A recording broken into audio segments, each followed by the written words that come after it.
دوستو، جب 5 پاکستانی سائنسدانوں نے صرف 9 ماہ میں پاکستان کو ایک خلائی قوت بنا دیا۔ مئی 1998 میں بلوچستان میں کیے گئے نیوکلیئر دھماکوں سے 36 سال قبل اس دن بلوچستان کی سرزمین پر ایک اور سائنسی تجربہ ہونا تھا۔ یہ تمام سائنسدان پاکستان کے پہلے راکٹ کو خلا میں بھیجنے کی تیاری کر رہے ہیں۔ سورج غروب ہو چکا ہے، رات کے 8 بجنے میں ابھی 7 منٹ باقی ہیں، پھر کاؤنٹ ڈاؤن شروع ہوتا ہے اور پاکستان کا پہلا راکٹ رہبر 1 کامیابی سے بالائی فضا میں لانچ ہو کر اپنے بعد آنے والے مزید راکٹس کے لیے راہبر بن جاتا ہے۔ صرف یہی نہیں، اس لانچ کے ساتھ پاکستان مسلم دنیا سمیت جنوبی ایشیا کی وہ پہلی قوت بنا جس نے کامیابی سے خلائی تجربہ سر انجام دیا۔ اب اس واقعے کو 63 برس بیت چکے ہیں۔ ان 63 برسوں بعد آج 2024 میں پاکستان اپنا ایک اور مشن خلا میں بھیج رہا ہے، جسے لونر مشن کا نام دیا گیا ہے۔ اسے کس مقصد کے لیے خلا میں بھیجا جا رہا ہے، یہ سب ہم آج کی ویڈیو میں آپ کو بتائیں گے۔ دوستو، ویڈیو میں آگے بڑھنے سے پہلے پاکستان کے اس سب سے بڑے scientific channel if T V کو سبسکرائب کر لیں اور ساتھ موجود بیل آئیکن کو پریس کر دیں تاکہ ہماری آنے والی ویڈیوز آپ تک بر وقت پہنچتی رہیں۔ دوستو، دوسری عالمی جنگ کا اختتام ہو چکا ہے۔ جنگ کا میدان اب زمین کی بجائے خلا کی طرف منتقل ہو چکا ہے۔ جنگ کی نوعیت بھی اب ایک دوسرے کو ہتھیاروں کے ذریعے نقصان پہنچانے کی بجائے معاشی اور سائنسی میدان میں پیچھے چھوڑ دینے میں بدل چکی ہے۔ روس اور امریکہ ایک دوسرے کو خلائی دوڑ میں نیچا دکھانے کے درپے ہیں۔ امریکہ حیران ہے کہ روس نے خلا میں پہلا انسان پہنچانے میں سبقت کیسے حاصل کر لی۔ یک امریکی صدر جان ایف کینیڈی اعلان کرتے ہیں کہ امریکہ 60 کی دہائی کے اختتام سے قبل نہ صرف انسان کو چاند پر اتارے گا بلکہ بحفاظت واپس بھی لائے گا۔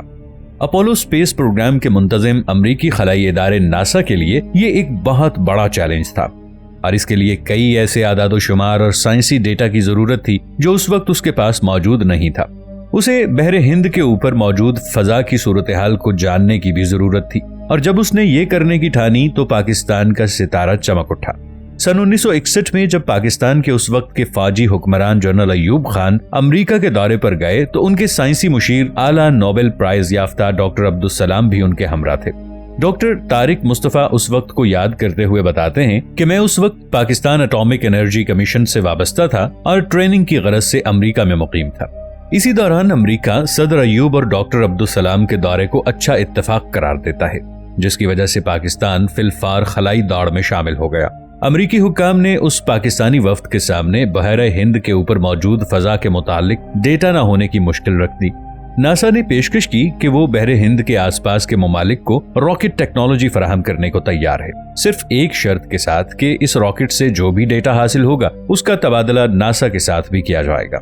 ناسا کے حکام نے اسی دن ڈاکٹر طارق مصطفیٰ کو اپنے ایک خصوصی طیارے کے ذریعے ملک کے دوسرے کونے میں بحر اوقیانوس کے کنارے واقع ویلپس آئلینڈ راکٹ رینج بھیج دیا، جہاں انہیں تمام حالات اور سامان کے متعلق بریفنگ دی گئی۔ پوری رات وہ اپنی رپورٹ مرتب کرتے رہے اور اگلے دن وہ واشنگٹن میں ناسا کے دفتر میں دوبارہ ڈاکٹر عبدالسلام کے ہمراہ اپنی رپورٹ کے ساتھ پہنچے۔ اسی دن ناسا نے پاکستان سے کہا کہ اگر آپ حامی بھریں تو ہم یہ پروگرام شروع کر سکتے ہیں، اور اس کے صرف 9 ماہ بعد ہی بلوچستان سومیانی میں نہ صرف راکٹ رینج بنا لی گئی بلکہ رہبر سیریز کے اولین راکٹ بھی لانچ کر دیے گئے۔ انڈیا نے یہ کارنامہ اس کے 15 ماہ بعد نومبر 1963 میں انجام دیا۔ ڈاکٹر طارق مصطفیٰ کی ڈیوٹی لگائی گئی کہ وہ ٹیم کو یکجا کریں۔ ان کے ساتھ ڈاکٹر سلیم محمود، جو بعد میں اسپارکو کے چیئرمین بھی رہے، وہ بھی ٹریننگ پر امریکہ میں موجود تھے۔ 3 مزید سائنسدانوں احمد ضمیر فاروقی، پاکستانی ایئر فورس کے محمد رحمت اللہ، محکمہ موسمیات کے ڈیپٹی ڈائریکٹر سکندر زمان، جو کہ بعد میں اسپارکو کے چیئرمین بنے، ان سب کو بھی امریکہ بلوا لیا گیا اور یہ مختصر سی ٹیم اپنے کام میں جت گئی۔ سب سے پہلا مرحلہ پاکستان میں راکٹ رینج کے قیام کا تھا، جو اس وقت تک یہاں پہ موجود نہیں تھی۔ اس کام کے لیے صدر ایوب خان نے تجویز دی کہ سومیانی میں واقع فوج کی آرٹلری رینج کو اس مقصد کے لیے استعمال کیا جا سکتا ہے، کیونکہ وہاں پر افرادی قوت کے رہنے کا انتظام اور دیگر سہولیات پہلے سے ہی موجود تھیں۔ اس تجویز کو قبول کر لیا گیا اور فوراً اس آرٹلری رینج کو پاکستان کی پہلی راکٹ رینج میں بدلنے کا کام شروع کر دیا گیا۔ دوستو، سائنسدانوں کو اس کام کے لیے امریکہ میں تیاری کروائی گئی اور ناسا کی جانب سے ہی ساز و سامان مہیا کیا گیا۔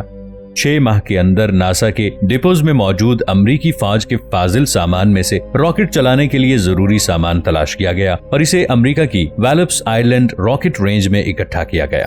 پھر پاکستانی سفارت خانے کے مالیاتی مشیر وزیر علی شیخ کی ذمہ داری لگائی گئی کہ یہ سامان پاکستان بحفاظت پہنچایا جائے۔